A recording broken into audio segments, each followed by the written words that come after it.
Race 2 here at Silverstone for the 2019 Teekay Couplings Production GTI Championship. As you can probably see, there's a little bit of rain in the air, so this should really help make things a little more interesting. As the cars line up onto the grid, it is once again as a reflection of the results from race 1. So Simon Hill and James Colwell on the front row of the grid from Martin Walsh and Simon Vercoe, and Peter Elliston and Ryan Sayer from Dawn Boyd and John Beale, with the top 10 completed by Brett Wallace. But watch for Adam Hartz, James Howlison, Richard Marsh and John Maudsley, all retirements from race 1. They'll be coming up from the back of the Mark 5 field. In the Mark 2s, it's Chris Webb and Peter Milne on the front row of the grid from Matthew Eccles and Tim Hartland, then Spencer Beale, Luke Harberman and Ian Webb completes the 7-car entry for the Mark 2s. So all 20 cars that started race 1 are here for race 2. But will the slightly slick conditions mix up the order, or will we see the same old order that we had in race number 1? So, Simon Hill on pole, James Colwell on the front row of the grid. Another 20 minutes of action here on the Silverstone National Circuit awaits. The Production GTI Championship. Lights out, and we go racing for race number 2. They all gingerly make their way across the line, but Simon Hill goes across to cover the lead. We go on board with Adam Hartz with Dawn Boyd to his left and John Beale on his right. As they turn through Cops Corner, you can see how tricky and slick it is. You can see the tracks being made through the slightly damp circuit as the Mark 2s scrabble their way through Cops Corner for the first time and up towards the complex at Magnus and Beckett's. Here's Adam Hartz, and shooting up the outside line is John Maudsley. Goes past 1, goes past 2 as they turn their way into Beckett's for the first time, not really knowing what kind of grip awaits them. Side by side for the lead in the Mark 2s already. We've got Matt Eccles down the outside of Chris Webb as they go 2 by 2 behind. We've got that's Peter Milne alongside Spencer Beale, but the leader's heading down towards Brooklands. Simon Hill has the advantage. James Colwell second, Walsh in third, and it's 3 abreast of 5th position behind them. That is John Maudsley going up the inside of both Peter Elliston and Ryan Sayer, and he gets past both of them. So a bold move there for John Maudsley, not wasting time from the back of the field. As the Mark 2s also shape up themselves as they go into Luffield with Matthew Eccles ahead of Pete Milne from Chris Webb. And then Spencer Beale looking up the inside to try and steal a possible podium place. Tim Hartland's back in 5th after a slightly less than satisfactory start. And then the leaders head their way through Woodcut Corner to end the first lap. So there goes the tail end of the Mark 5s. And you can see there, one car being left behind is Brett Wallace. He may find himself in the mix of the Mark 2s if he's not careful. And he will be in a moment, because up the inside goes Matt Eccles. Of course, as we said, making the step up from the 8 valve to the 16 valve class. And look at Chris Webb in the white and red number 57, swarming all over the back of Pete Milne. But he now finds Brett Wallace as a bit of a roadblock in front of him. He's now got Pete Milne obscuring his route to his right. He's got Brett Wallace right in front of him. And the thing is that the problem they all find is that Brett Wallace's car has several more horsepower than the Mark II cars, and will just simply put his foot down and blast past all of them. Case in point, he's got past both Webb and Milne. Now he's chasing after Matt Eccles down the straight, but these Mark II drivers might find they're a little bit better under brakes as Milne sweeps to the inside line to hold second in class ahead of Chris Webb. Webb just getting up a little bit over the curb to try and find a way back through in these early stages.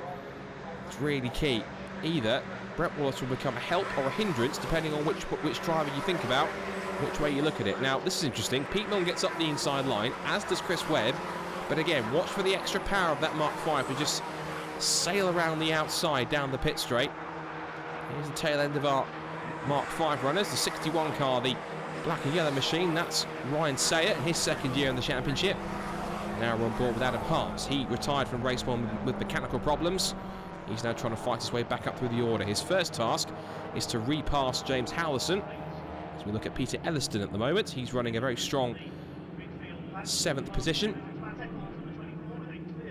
Down the back straight go the Mark 5 runners. And Simon Vercoe 4th, John Maudsley 5th, Elliston 6th. And then we have John Maudsley in 7th from Adam Hartz in 8th. So we're just starting to spread out a little bit here and just pair off into their own battles at this point in the early stages. Already we've got Simon Vercoe duelling with John Maudsley just in front of this little gaggle of Mark 5s, headed by Peter Elliston. There is Simon Vercoe. Again, had a very impressive first race, coming home in 4th place. He'd love to repeat that in this second race and really kick off his 2019 season in the best way. There goes Simon Hill in the lead, Colburn 2nd, Walsh 3rd, Vercoe 4th, then Maudsley, Elliston, Howlison and Hartz, and then this great scrap at the back of the Mark 5 field between these two in particular. John Beale in the ex-David Paris car, scrapping with Richard Marsh as we go back on board with Adam Hart. Still staring at the rear tailgate of number 2, James Howlison. He was chasing this car for more than half the race in the opening skirmish, but then Allison's car faltered with technical problems, and then just a couple of laps later, Adam's car would succumb to the same fate. But now, with problems fixed at equal footing, as Chris Webb looks to the inside line of Pete Milne, and that's for second place in class. Tried the inside line, then sweeps to the outside to make it work. And towards the back, we've got Luke Harberman and Ian Webb, who is Chris Webb's father. As we said, father and son team in identical Mark IIs, as Richard Marsh does find a way past John Beale. That's up another spot. He's now running at the base of the top 10 as he starts to hound the battle that's going on in front between Dawn Boyd and Ryan Sayer. Through Woodcote Corner they go again. These Golfs have about 60 plus horsepower thanks to the engine remap that they get. That was the upgraded exhaust. And of course making the most of the turbocharged engine that these cars have as standard. So they run about 200 horsepower stock, but with the modifications it makes them really potent little machines. As Adam Hart's once again back under brakes, closing in on the back of James Howlison, and the pair have got to try and do something to close in on Peter Elliston in front, because they seem to be falling away from him just a little bit more. There is John Beale with some slightly funky multicoloured brake lights in the back of that car, so it's not sure it makes him go any faster, but it certainly looks quite cool. Now then, what about the battle here between Hart's and Howlison? They were doing this all the way through the first half of race 1, nose to tail, back and forth, but somehow Hart's just couldn't find a way through. So is race 2 going to be the time that he can finally prise the door open and find a way through past James Howlison this time?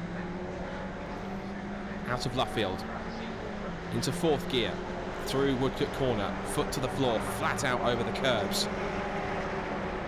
Into 5th, look for the shift lights just behind the steering wheel. They flash when he's on the rev limiter. Down to 4th.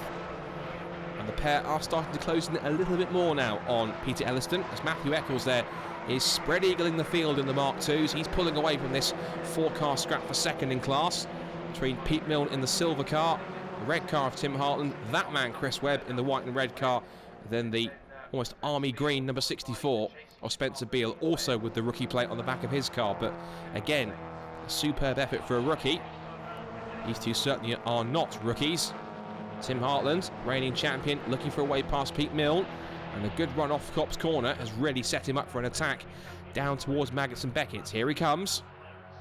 Again, takes a look up the inside line under brakes, but there's no room through, as did Spencer Beale, as Chris Webb did leave the door open ever so slightly, but the momentum off the corner is enough for Chris to carry on. Now watch for Brett Wallace's number 4 as he puts his foot down and says, "See you later, boys."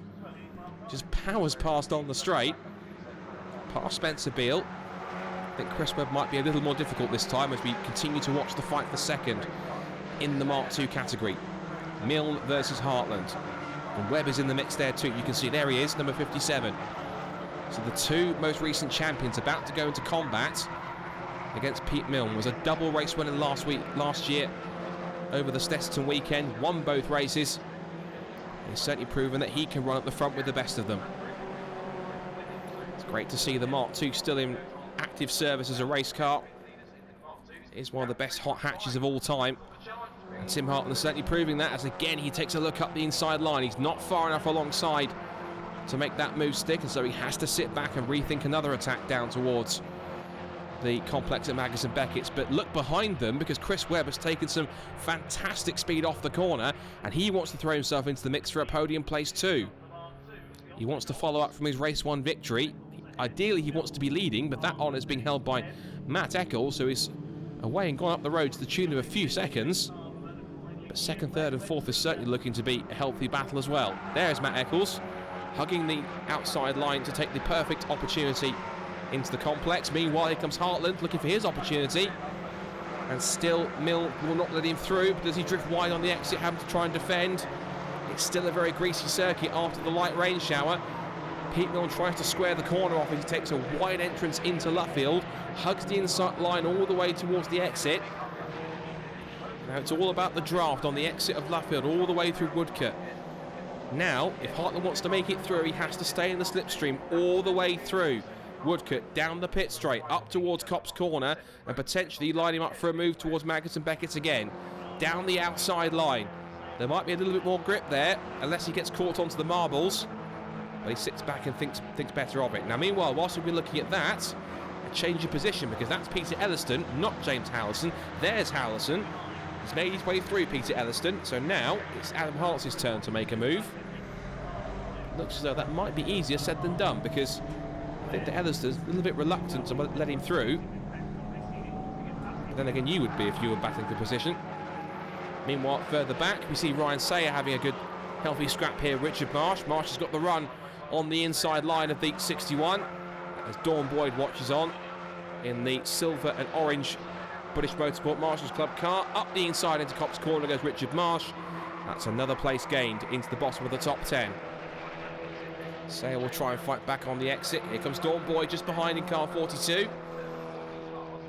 And the three of them all together down towards Maggotts and Beckett. So Richard Marsh, he retired from race 1 after making contact with Hart. You can actually see the tyre marks on the left-hand door there. That's where he made the contact with John Maudsley. And Maudsley's car ended up in the gravel trap as a result of that. Here's Adam Hart continuing to look at the back of Peter Elliston's car as we head back to our three-way battle here. Here comes Dawn Boyd looking up the inside line. She might force the issue here. Unless Ryan's got grip on the outside line, he may have to capitulate on the exit. Boyd forces him wide, Sayer has to let her go. And with a fantastic expert pass from Dawn Boyd, she's through and up another position. Or is she? Because Ryan Sayer gets her back on the inside line. But Boyd puts her foot down a little bit quicker and just sweeps across on the outside. But the momentum that Sayer carries is enough to keep him there on Boyd's door down towards Copse Corner. They're side by side. Sayer has the inside run, but Boyd thinks, no, not on your life, sunshine. Back down the outside. And Dawn Boyd will not give it up. Dawn Boyd, a very experienced front-wheel drive race. She's raced Honda Civics, Mini. She's raced Mark II Golfs before, and even Ford Fiestas in the BRSCC Fiesta Championship. One car of hers was even the ex-Ash Sutton Ford Fiesta ST. And of course, he's gone on to bigger and brighter things in the British Touring Car Championship. Here we go on board with Dawn Boyd. She's also a marshal herself, so she's doing it for the Orange Army. Of course, her car, of course, is supported by, as we said, the British Motorsport Marshals Club. Hence why the front of that car is all orange, and the big BMMC crest is emblazoned on the front bonnet. It's good to see Dawn putting in a lot of work here, using all of her experience here throughout the years of racing at club level. Back just in front of them, Adam Hart cannot find a way through past Peter Elliston. It looks as though that it was John. Was the number 2 car of James Howlison that was causing the problem in race 1. Now it's Elliston in race 2, and even though he takes the wide line through the corner, Hart cannot put himself alongside. So Elliston here in these slightly slippery conditions. It seems to be drying out as the laps tick on. Just seems to be able to have the measure of the car behind him. Elliston and Hart turn their way through Beckett's as one. Onto the back straight here, and Hart's has got to get himself into the slipstream. Back on board with the 22. Foot to the floor, up to 5th gear, under the bridge. Back towards the BRDC clubhouse and the big BRDC grandstand where the spectators are watching some brilliant racing as Hart's again looks up the inside line. Ellison has to go wide. Hart goes over the curve and looks to make a move on the outside line. Surely he's not going to pass on the outside of Luffield, but he's got the grip, he's got the pace. He's going for it around the outside. Adam Hart goes for it on the outside line, and he's done it. Adam Hart with a great move on the outside line. Does the impossible. Fantastic move for Adam Hart. Meanwhile, further back, we go on board with Dawn Boyd. She's got a clear track in front of her as the rain continues to spit on the windscreen. As Dawn Boyd now continues to look in her rearview mirrors, just looking in her rearview mirror. Where is Ryan Sayer? There he is. You see the headlights beaming into the rear mirror as we look back to the front. And once again, like it was in race 1, we haven't really talked about this man, Simon Hill, who once again from the front row of the grid, this time from pole position, has swept into the lead and really hasn't been headed all the way through. He's got James Colburn there just a couple of seconds away for company. He's now firmly engrossed in putting a lap on both Luke Harberman and now Spencer Beale. And Simon Hill turns his way through Woodcut onto the pit straight now to end another lap. And it is now the last lap once again. So as it was in race 1, Simon Hill on course for another lights to flag victory. We talked about his form at the end of the season, at the end of race 1, and certainly he's doing everything right to get himself in position for a championship charge in the Mark 5 class in 2019. Lights ablaze on the 51 as he pitches the red VW Golf Mark 5 GTI into Maggots and Beckett onto the back straight for the final time. Simon Walsh holding station in 3rd place, but he's way back. There he is in the background, but up towards Brooklands for the final time. James Colburn has chased him all the way in both races, but he'll have to try and reset and think again for the next rounds at Croft. It's a brand new circuit for the production GTI. They haven't really visited there at all, if not in their history. But for now, it's all about Simon Hill. He will bask in the moment because he will start his 2019 campaign in the best possible fashion. He will double up and go 2 for 2 at Silverstone. It is Simon Hill who takes victory in race number 2 in the production GTIs.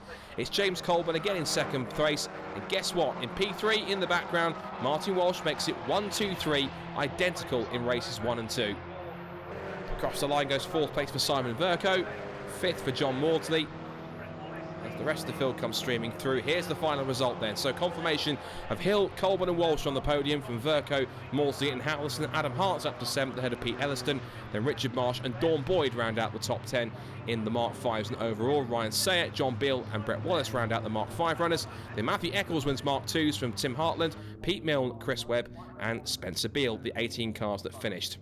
So once again, another exhilarating race for the production GTIs, and as both Simon Hill and James Colburn celebrate a job well done, here's Anthony on the podium with our race winners. Simon, 2 wins, perfect weekend, well done. Thank you. Bit of luck involved as there always is.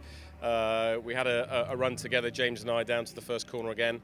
You know, we gave each other just enough space, and then it was whoever could get to the complex section first, and I managed just to nip it in there. So changeable conditions made it a little bit difficult being the first man out, but it's the same for everybody. So it was just a case of keeping it on the black stuff and make sure you didn't throw it into the scenery. It's not quite the whole story, is it? What happened on the warm-up lap? Yeah, I nearly spun it on the warm-up lap trying to get heat into the tyres. But, you know, you've got that one opportunity to get the tyres as sticky as you possibly can for the first corner. And if you go out with cold tyres, you can end up turning it around to the first corner. Then you've got another 18 cars piling into you. So you do have to put a lot of work into them to get them warmed up. A little bit too much on that attempt. James, 2nd place again, 2 podiums on the first weekend. You've got to be happy. Yeah, it's a pretty solid weekend. Starting with pole, could have maybe gone a little bit better, but Simon's always a fierce competitor, so I'm pretty happy with that, yeah. What can you do to close the gap? I think Croft is a new circuit to both of us, so I'll just have to hope I go better than him there. I can't wait to see that, but for now, go and enjoy it. Well done. Yeah, thanks very much. And Martin, here we are again. 2nd race under your belt. You were concerned about the rain, it did come, but you still ended up on the podium. Yeah, there weren't too much rain to worry about, thankfully, so it was just lightly drizzling, but it was fine, nothing to worry about. To walk away after the first round with 2 podiums, weekend well done. I'm really, really happy with that. There was no way I could catch Simon or James ahead of me. They were in a class of their own this week, so yeah, really, really happy with 2 3rd places. So as the paddock empties here at Silverstone, it brings an end to the racing for the Teekay Couplings Production GTI Championship. We've had fantastic racing all day through both classes, and it certainly sets a tone and a precedent for the 2019 season. So please do tune in next time.